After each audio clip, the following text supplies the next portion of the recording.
MI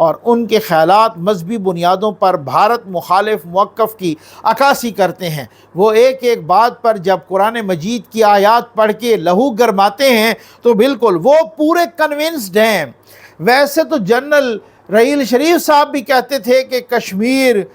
بر صغیر کی تقسیم کا نامکمل ایجنڈا ہے، ان پہ تو اتنے سیخ پا نہیں ہوئے انڈین۔ جب پتہ ہے آپ کو کہ کون کس چینل سے بول رہا ہے اور کون کتنا سنجیدگی سے بول رہا ہے، تب ان کو پتہ ہے بھائی یار یہ وہ والا بندہ نہیں ہے، یہ بڑا مرد آہن ہے، یہ وہ والا بندہ نہیں ہے، یہ پریکٹیکل بندہ ہے۔ ادروائز تو فرق کیا ہے بھائی؟ پوری دنیا آپ دیکھیں وہ فلسطین کو نگل گئے ہیں، وہ اب قبضے کرنے کے چکر میں ہیں، نسل کشی کر دی ہے پوری فلسطینیوں کی، وہاں کوئی نہیں بولا۔ اب یہ تو آپ کو پتہ ہے مفادات کی جنگ ہوتی ہے، یہ تو اپنی یہاں پہ کیا معاملہ کیا ہے، یہاں پہ معاملہ یہ ہے کہ ان کو پتہ ہے یار یہ بندہ بڑا پریکٹیکل ہے، اس نے کہا ہے نا کہ میں بھارت کو پہلے 5 منٹ میں شمشان گھاٹ بنا دوں گا تو یہ عمل کر کے دکھائے گا۔ اور اسی طرح سے کبھی آپ نے دیکھا کہ بھارت کی جنرل مشرف کے زمانے سے لے کر اس سے پہلے بھی بہت بڑی ٹینشن بنی اور ہم نے تو دھماکے کر دیے تھے 1998 میں، کبھی آپ نے دیکھا کسی سفیر نے کہا ہو دھمکی دی ہو کہ ہم تو پھینک دیں گے بم؟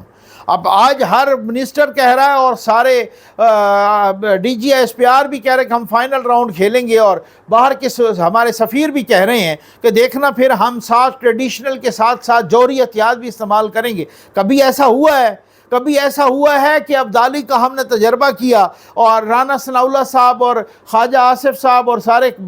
کہتے ہیں وہاں پہ ٹی وی پہ کہ یہ یاد رکھو مودی کہ یہ جوہری ہتھیار بھی لے جانے کی صلاحیت رکھتا ہے؟ کبھی ایسا ہوا؟ ان کو پتہ چل گیا اصل میں مسئلہ یہ ہے کہ یہ حافظ صاحب بڑا پریکٹیکل آدمی ہے۔ کشمیر کو شہرک قرار دینا صرف علامتی بیان نہیں بلکہ پاکستان کے قومی بیانیے کی تاریخی بنیاد ہے۔ اسی وجہ سے تو یہ نیو یارک ٹائم کہہ رہا ہے کہ بھارتی وزارت خارجہ نے اسے اشتعال انگیز قرار دیتے ہوئے کشمیر کو بھارت کا اٹو ڈھنگ قرار دیا ہے۔ جنرل عاصم، یہ نیو یارک ٹائم لکھتا ہے کہ جنرل عاصم منیر کی پالیسی واضح طور پر سخت گیر ہے، جبکہ امریکہ، اقوام متحدہ اور چین خطے میں کشیدگی کو کم کرنے کی کوششوں میں مصروف ہیں۔ پاکستان کے اقوام متحدہ میں مستقل مندوب عاصم احمد افتخار نے کہا ہے کہ پاکستان نے چینی حکام کے ساتھ تازہ کشیدگی پر تبادلہ خیال کیا ہے۔ ادھر بھارتی وزیر اعظم نریندر مودی اپنے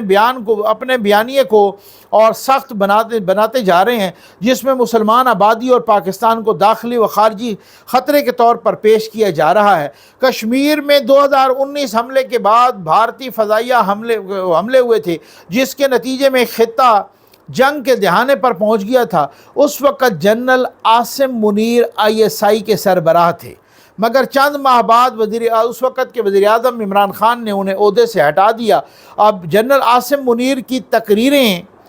واضح، بے لاگ اور مذہبی حوالوں سے بھرپور ہوتی ہیں۔ حسین حقانی امریکہ میں سابق پاکستانی سفیر کے مطابق جنرل عاصم منیر مذہبی رجحان رکھنے والے افسر ہیں اور ان کی بھارت کے حوالے سے سوچ سخت گیر ہے۔ پاکستانی فوج نے بھارت کے ساتھ کسی بھی مذاکراتی عمل پر ادارہ جاتی کنٹرول حاصل کرنے کے لیے خفیہ ادارے یعنی ISI کے سربراہ کو قومی سلامتی مشیر مقرر کیا، جو پہلے ریٹائرڈ جرنیل یا سویلین ہوتے تھے، لیکن اب وہ بھی ڈر گئے ہیں کہ جنرل عاصم منیر نے اب ایسے بندے کو قومی سلامتی کا مشیر مقرر کروا دیا ہے کہ جو خود ISI کا ہیڈ ہے، اور پہلے وہ ریٹائر ہوتا تھا یا سویلین ہوتا تھا۔ اس وقت دونوں ممالک کے درمیان سفارتی تعلقات معطل ہیں اور عوامی سطح پر سخت بیانات ہی واحد ذریعہ ابلاغ بن چکے ہیں۔ نیو یارک ٹائم نے خبردار کیا ہے کہ اس ماحول میں غلط اندازہ لگانے کا امکان شدید ہے اور معمولی حملہ بھی بڑے تصادم کی صورت اختیار کر سکتا ہے۔ مودی صاحب یہ یاد رکھنا، یہ نیو یارک ٹائم بھی کہہ رہا ہے کہ حافظ صاحب کو ہلکا نہ لینا، اگر آپ نے کوئی کڑچ پڑچ کی تو یہاں پہ کڑچ پڑچ ہو جائے گا، یہ آپ یاد رکھیں۔ اور اسلام آباد میں سیکیورٹی امور کے ماہر تجزیہ کار کہتے ہیں کہ اگر بھارت نے عسکری کارروائی کی تو پاکستان کو جواب دینا پڑے گا، اور ان کے بعد سوال یہ ہے کہ مودی یہاں رکنے کا فیصلہ کرتے ہیں یا نہیں کرتے۔ اور یہ تو سوال آپ کو اچھی طرح سے پتہ ہے، یہ سوال تو پاکستان کے DGISPR نے بھی پوچھا تھا کہ مودی صاحب آپ حملہ کرتے ہیں یا نہیں کرتے، یہ آپ کی چوائس ہے، اور اگر کرتے ہیں تو پھر حملہ وہ آگے کہاں جاتا ہے یہ پھر ہماری چائس ہے۔ اسی وجہ سے آج جو صبح کی ہوئی ہے، جو شکست فاش ہوئی ہے بھارت کو، آج بھارت کے تجزیہ کار چیخ رہے ہیں، آج بھارت کا میڈیا چیخ رہا ہے، آج بھارت کے خود اپوزیشن کے رہنما سیاستدان، ان کے اپنے پارلیمنٹیرین چیخ رہے ہیں، اور وہ مودی کو کوس رہے ہیں اور لان تان کر رہے ہیں کہ جو شکست آپ کو سیکیورٹی کونسل میں ہوئی ہے، اقوام متحدہ کی سیکیورٹی کونسل میں، کل سے اجلاس بڑا لمبا چلا ہے بھائی، آج کل پاکستان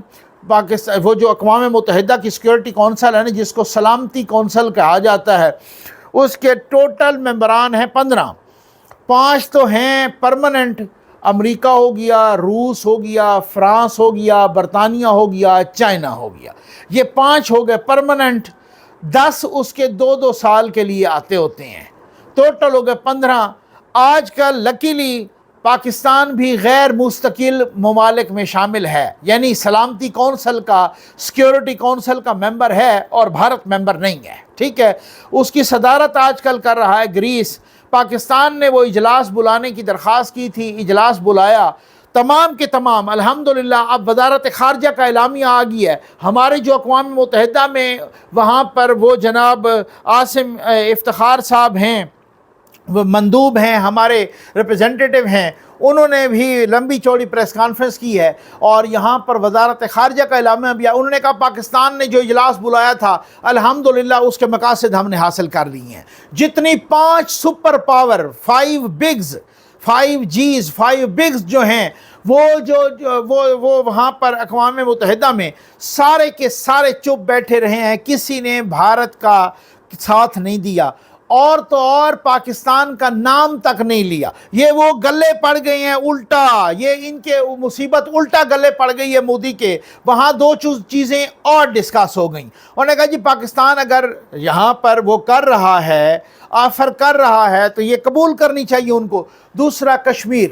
انہوں نے کہا کہ یہ تنازع ہے، اور یہ تنازع کشمیر ہے پاکستان اور انڈیا کے درمیان، یہ جب تک تنازع رہے گا نا، یہ جب تک ڈسپیوٹ رہے گا، یہ پھٹا پڑا رہے گا۔ تو اس وجہ سے انہوں نے کہا ہے کہ اس کشمیر کو حل ہونا چاہیے، مسئلہ کشمیر کو، اور حل بھی سلامتی کونسل کی قرارداد۔ یہ جو پانچوں کے پانچوں پرماننٹ ممبر تھے نا، پرماننٹ ممبر ہیں نا سیکیورٹی کونسل کے، انہوں نے کہا ہے اب مودی صاحب اس کو لے کے گئے، اور جناب وہ انہوں نے کہا کہ شاید، اچھا اب میں آپ کو مزے کی بات بتاؤں، وہ ابھی سے کہہ رہے ہیں جناب ہم اس کو نہیں مانتے، کیوں؟ جو خود ممبر ہے پاکستان وہ اپنے فیور میں بات کرے گا، بھائی جو 14 اور بیٹھے ہیں وہ نہیں ہے، کسی ممبر نے بھی نہیں کہا، کیونکہ انہوں نے ثبوت دیے کوئی نہیں انٹرنیشنل کمیونٹی کو، یہ ویسے ہی پھڈا ڈالنا چاہتا ہے مودی، اور یہ ویسے ہی اس کا دماغ خراب ہو گیا ہے، اور یہ اب وہ جو رفال طیارے ہیں یا رافیل طیارے ہیں، ان کا سورس کوڈ ان کو مل نہیں رہا، انہوں نے اڑان بھر، اچھا یہ کوشش روز ہی کرتا ہے۔ اب یہ انہوں نے وہاں طیارہ بھی بھیجا ہماری ادھر وہ جو سمندری حدود میں، اس کو بھی ہم نے مارک کر لیا، وہ